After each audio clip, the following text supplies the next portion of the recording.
Hello everyone, कैसे हैं मेरे प्यारे स्टूडेंट। सभी स्टूडेंट बेहतरीन होंगे। आइए हमारे प्यारे चैनल एनी स्टार स्टडी में आप सभी स्टूडेंट का स्वागत है। और मैं लेकर आया हूँ आज आपके लिए बहुत ही इंपॉर्टेंट टॉपिक।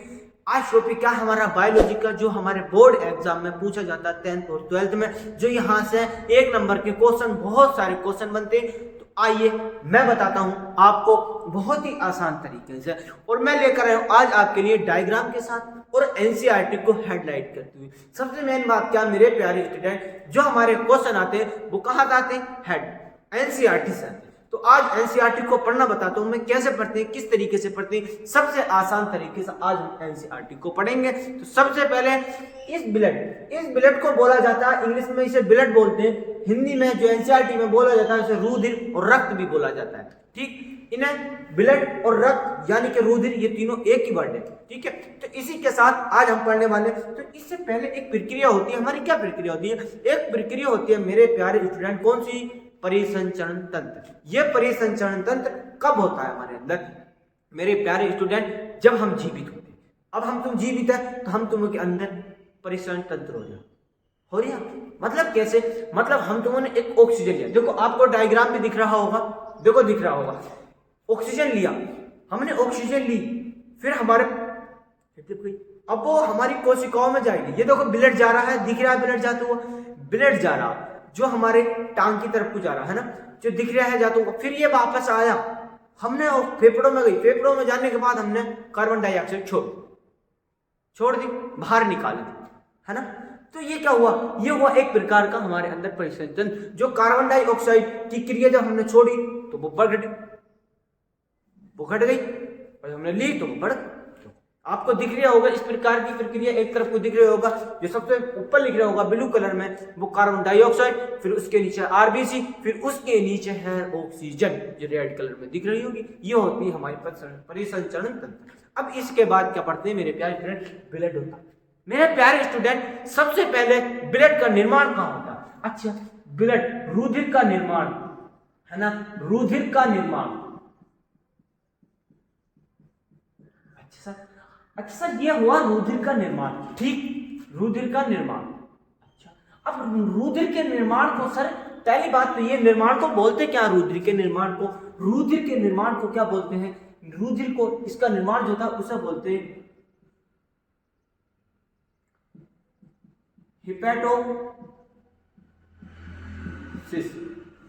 हिपैटोसिस। क्या बोलते हैं? हिपैटोसिस बोलते हैं। ठीक, अब इसी के साथ इसके निर्माण को बोलते हैं। अच्छा मेरे भाई, इसका निर्माण सबसे पहले कहाँ हुआ था मेरे प्यारे स्टूडेंट? इसका निर्माण सबसे पहले हुआ था यूक सैक में। अब सर यूक सैक क्या होता? ये हमारे एनसीईआरटी का सब। यूक सैक मेरे प्यारे स्टूडेंट होता है भ्रूणीय अवस्था में। भ्रूणीय अवस्था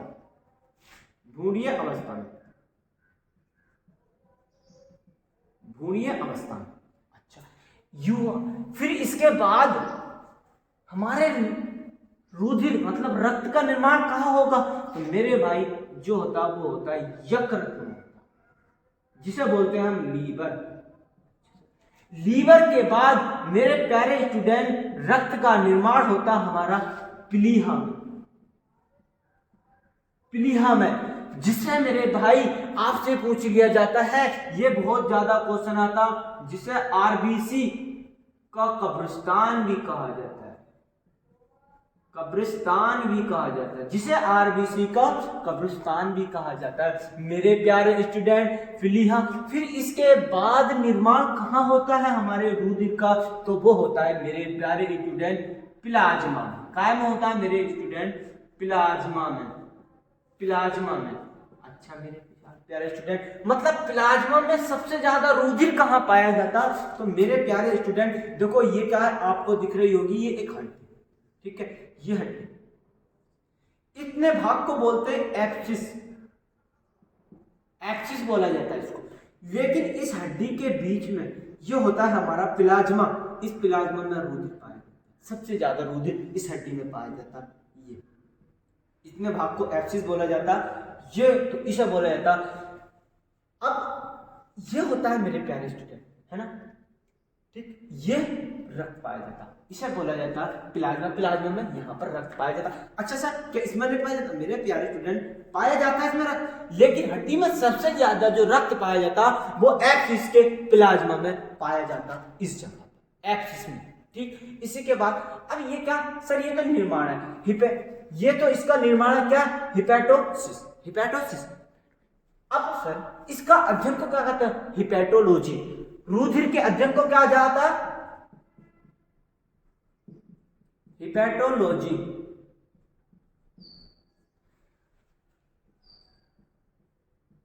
अच्छा देखो दिख रहा है क्या, हाँ, रुधिर के अध्ययन को क्या बोला जाता है मेरे प्यारे स्टूडेंट, रुधिर के अध्ययन और रक्त के अध्ययन को बोला जाता है हिपैटोलॉजी, और इसके निर्माण को बोला जाता है हिपैटोसिस।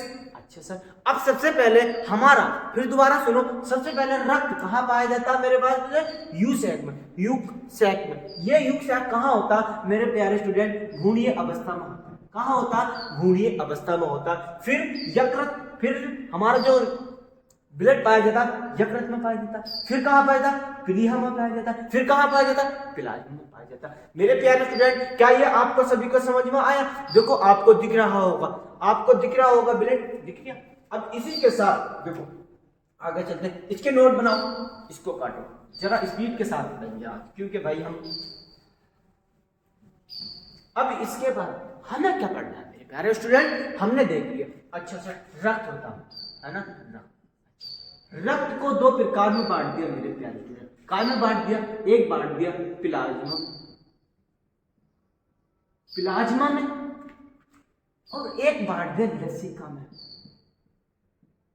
लसिका क्या होता है, तरल पदार्थ होता है मेरे प्यारे, क्या बोलते हैं, तरल पदार्थ, जिसे कोशिका बोलते हैं, जो कि आपको दिख रही होंगी। देखो ये एक कोशिका है, जा रही होंगी कोशिका, कोशिका में इस तरीके की जो ये कोशिकाएं बह रही है ना, ये जो आरबीसी बह रही है, इन्हें बोलते हैं कणिकाएं। ये जो बह रही है देखो कितनी स्पीड से जा रही है, कितनी स्पीड से जा रही है, इन्हें बोलते हैं कणिकाएं।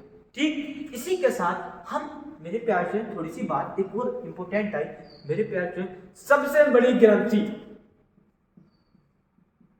सबसे बड़ी ग्रंथि, ये क्वेश्चन देखो, सबसे बड़ी ग्रंथि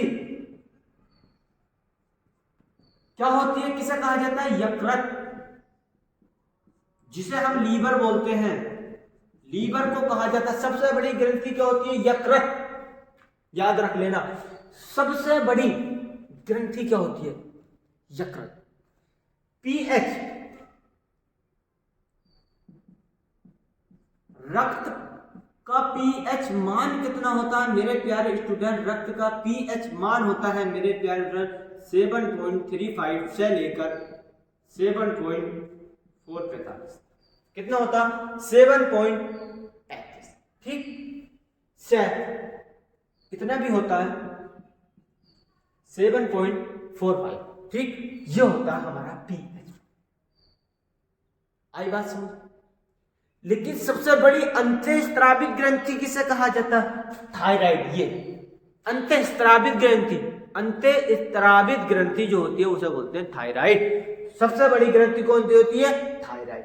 अच्छा सर ये पढ़ेंगे। अब ये है प्लाज्मा, ये है लसिका। तो सबसे पहले हम पढ़ेंगे प्लाज्मा को मेरे प्यारे स्टूडेंट, प्लाज्मा को पढ़ेंगे हम, प्लाज्मा में पढ़ेंगे हम। अब हम पढ़ेंगे प्लाज्मा, ठीक, इसको भी नोट कर लिया आपने सभी ने, है ना। अब पढ़ेंगे हम प्लाज्मा। अच्छा सर, अच्छा प्लाज्मा,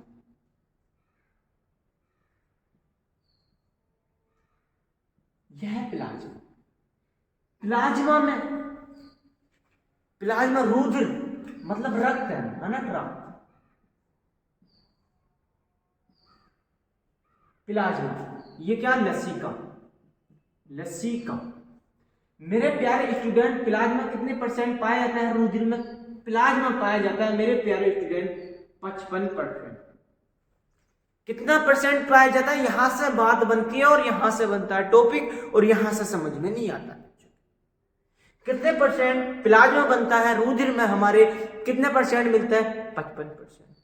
अच्छा सर, अब एक बात लिख दो, है ना, ये तो लसिका पाई जाती है कणिकाएं, लेकिन इसमें फॉर्मिक भी पाया जाता है, फॉर्मिड, ये होता है फॉर्मिड। फॉर्मिड कितनी परसेंट पाए जाते हैं मेरे प्यारे स्टूडेंट, 45% पाए जाते हैं। 45% में क्या आता है, आरबीसी आती है, WBC आती है और प्लेटलेट आती है, प्लेटलेट आती है। ये बहुत सारे पदार्थ पाए जाते हैं, तो 45% पाए जाते हैं।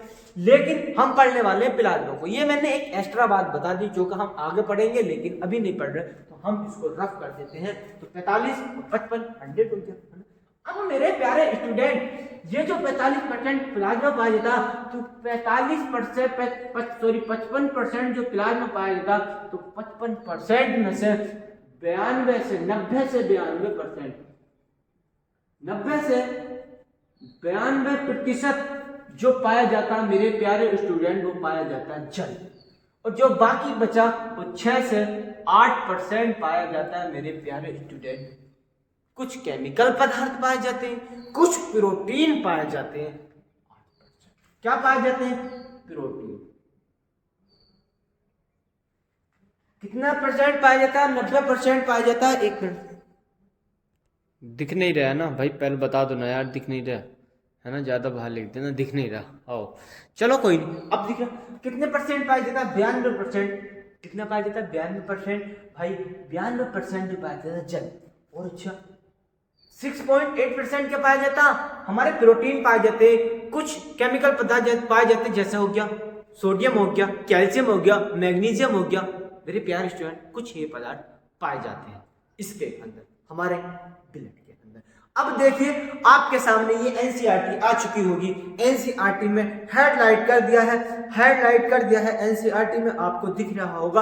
आप टेंशन न ले, सबसे पहले एनसीईआरटी के कुछ जितना सब आपको एक बिंद का दिख रहा होगा, मतलब आपको इस तरीके का कुछ दिख रहा होगा, ये इस तरीके से जो टॉपिक बताया गया है कि ये एक टॉपिक को पढ़ो। तो देखो सबसे पहले टॉपिक को पढ़ो, आप ज्यादा नहीं, जितना मैं पढ़ूं इतना ही आगे का देखना, आगे को मत देखना ज्यादा, ठीक।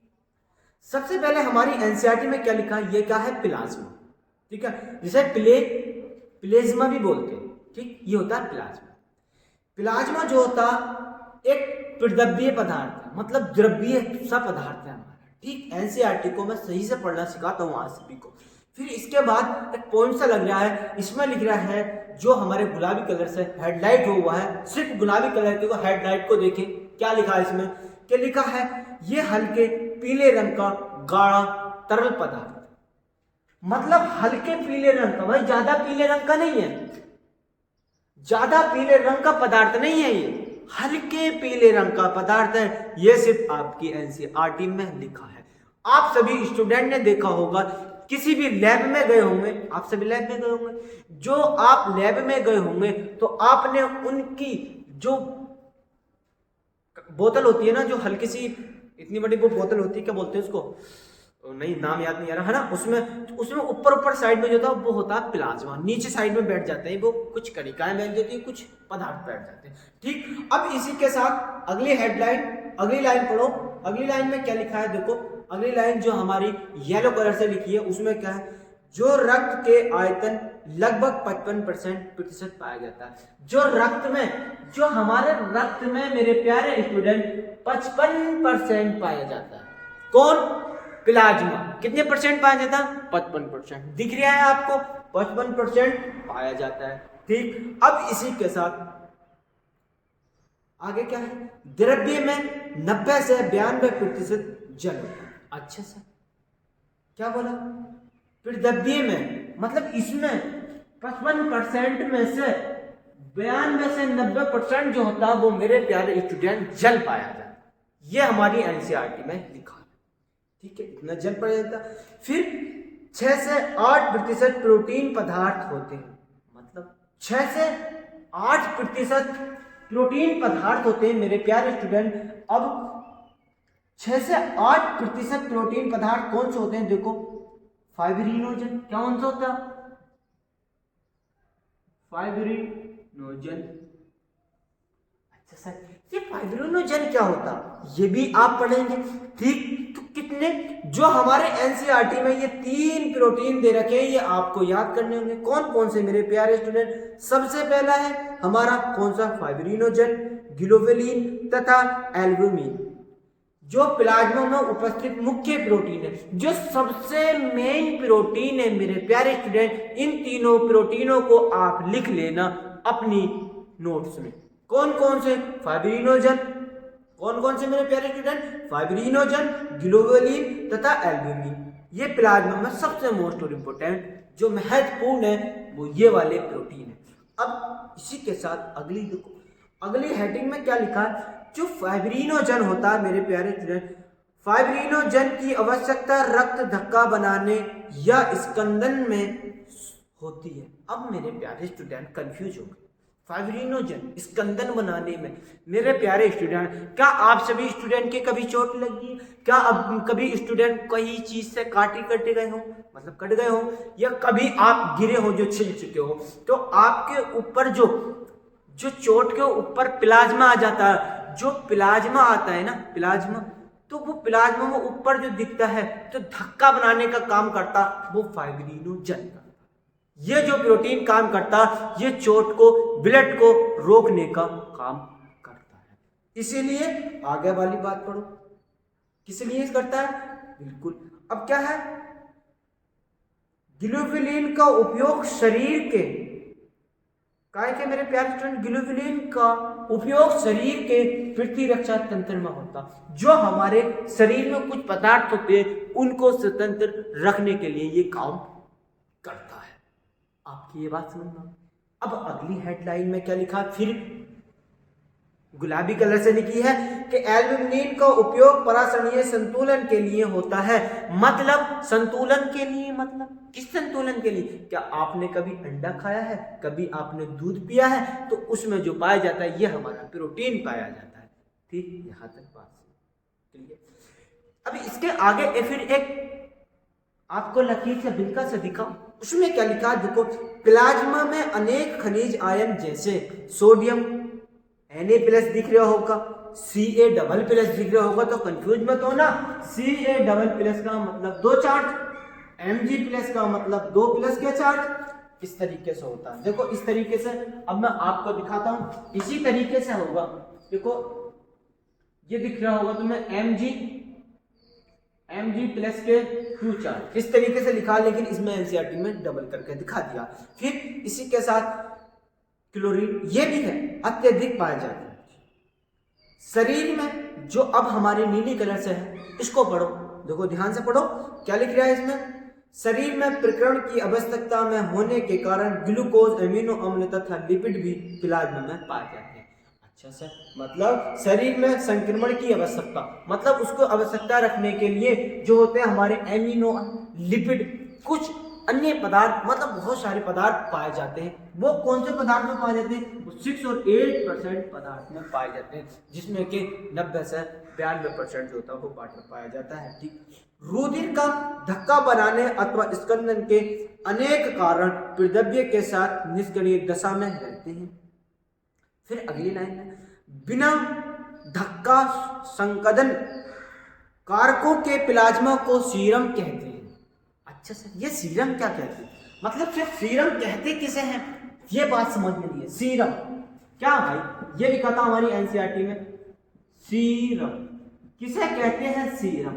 मेरे प्यारे स्टूडेंट, जिसमें ध्यान से सुनना, ध्यान से, अभी हमारे जो प्लाज्मा में जो कुछ केमिकल पदार्थ मिल रहे थे, जिन्हें हम क्या कह रहे थे? मैग्नीशियम हुआ, क्लोराइड, क्लोरीन हुआ, कैल्शियम हुआ, सोडियम हुआ, ये केमिकल पदार्थ मिल रहे थे।